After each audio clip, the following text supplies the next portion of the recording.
AIMD, Emmett, at ease. So proud of every one of you for getting them. We've had a heck of an at-sea period, haven't we, fellas? Yes, sir, that's right. We went down to the battle group phase in the Caribbean. Had some rough weather a little while down there, but the CAMSI team came out, and the final comments that they left us with, they said we are absolutely the best AIMD they had ever seen, and that they acknowledged that we're totally dedicated to air wing readiness. And that's the way it is. We've known that, and I've been telling you guys that for a year and a half now, since we started operating, and it's absolutely the truth, and it's great to be recognized by our bosses as that. I'm going to have to leave at the end of this in-port period, so I won't be here when the E message comes out this next winter. But I know in my heart that AIMD America is going to get the AIMD E this year. You guys have got it all, and it's super. I'm glad the CAMSI team recognized us for that. North Star, we went up north and did what nobody had ever done before. It's like the captain said, it's a new data point in how to operate a battle group in those conditions. We're fortunate that it wasn't any worse than it was, but still, we did get a lot of information on how to run the ship.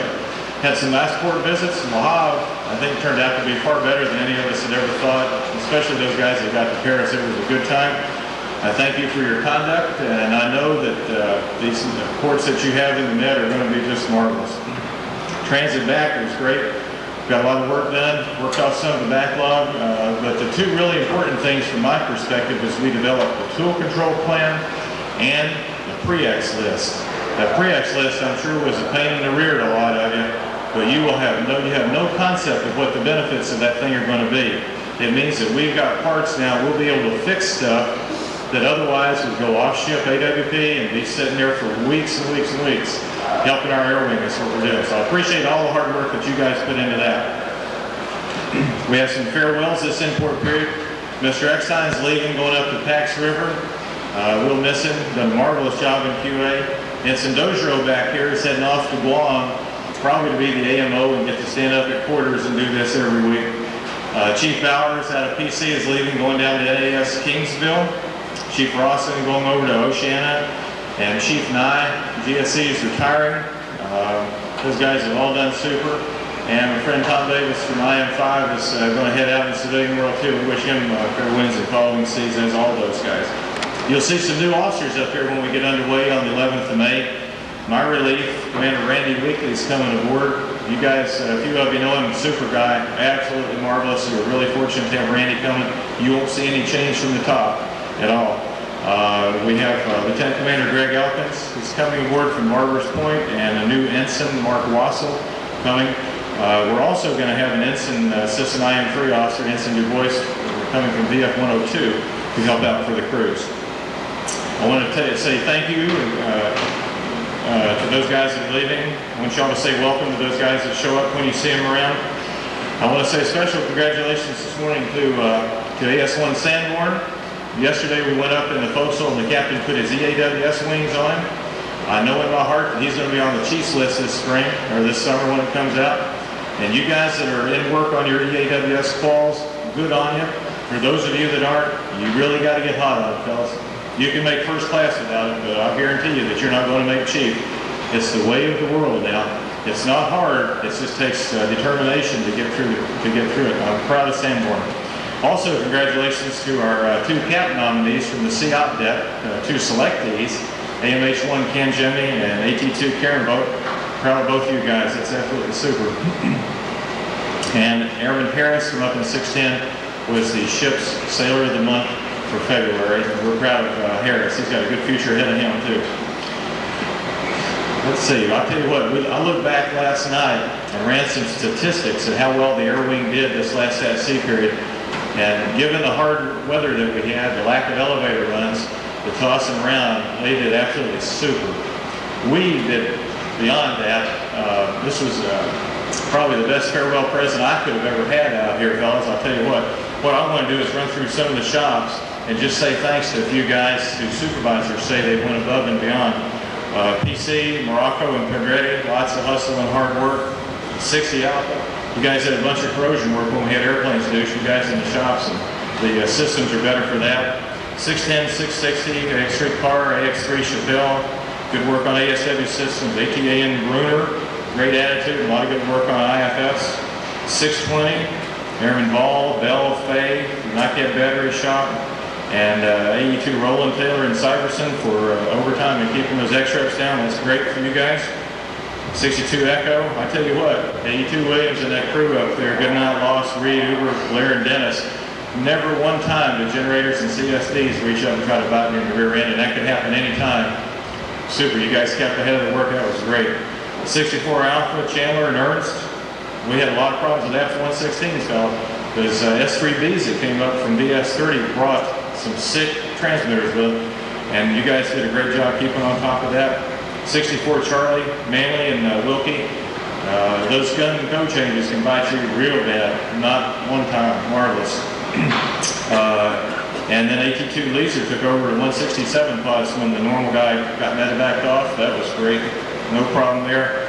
RX up in front, and Allen in the clear shops. We've got the best F-18 clear going, guys.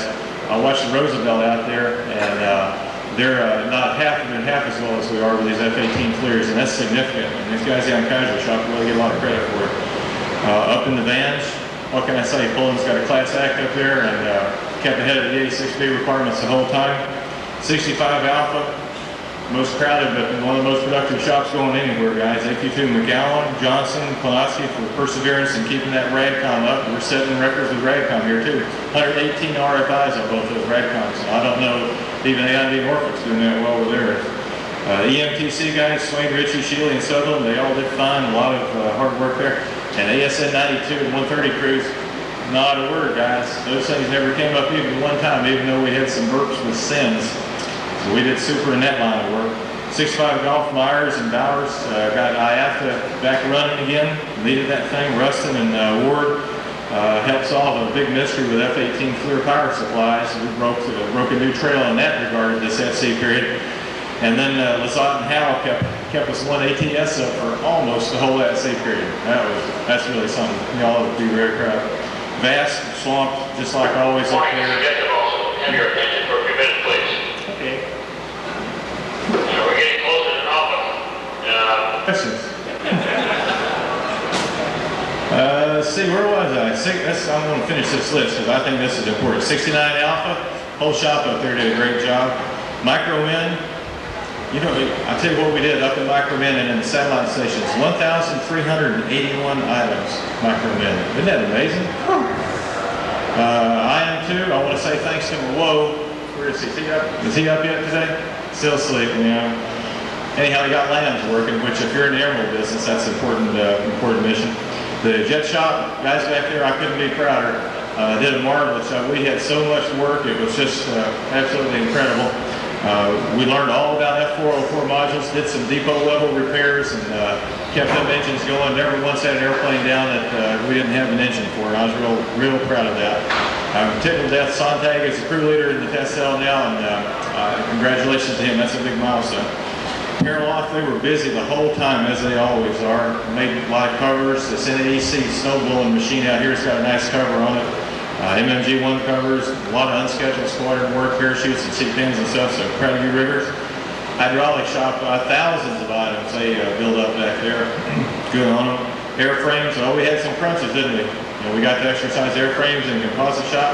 You guys got a lot of work. Helo doors, especially a problem, but they always came through. Tire shop, we never hear much from tire shop, do you? Steady Eddie guys, they really come through and keep those tires and wheels going. NDI Labs, Smitty, McLaren, and Preston, 100%, they know what they're doing. And they got a lot of practice doing hard landing inspections too, as you could well imagine. Over at IM5, Baldock, Andrews, and McClure, special thanks to you guys. We've got a lot of antique pieces of test equipment around here, fellas, and they all gravitate up to IM5. It seems like to get fixed. Those guys have no pubs and no idea what to do, and end up doing a real good job with keeping our little suitcases up. And the calibration guys, I watched the backlog come down the whole time, and good operation up there. Thank you. Jefferson, like we said this morning, fixed hatch number 9, hadn't been fixed for years.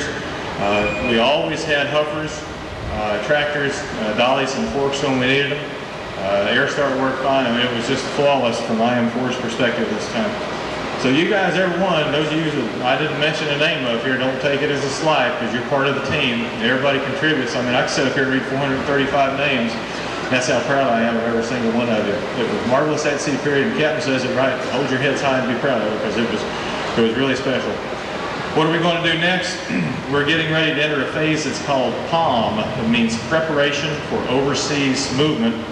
And it's just that. It's going to be 5 weeks of preparation, which means that our job is to get everything on board we need for the cruise. Emerald gear and consumables. And if there's stuff you need, go to your supervisor, let's get it on order, make sure we have it on board. I think we've done that already, but if you happen to think of anything, by all means bring it up. We've got to make sure we get all our gear in Cal. IM5 has a big plan for that. So preparation for overseas movement, we're going to be prepared when this fine AIMD leaves the pier on the 11th of May.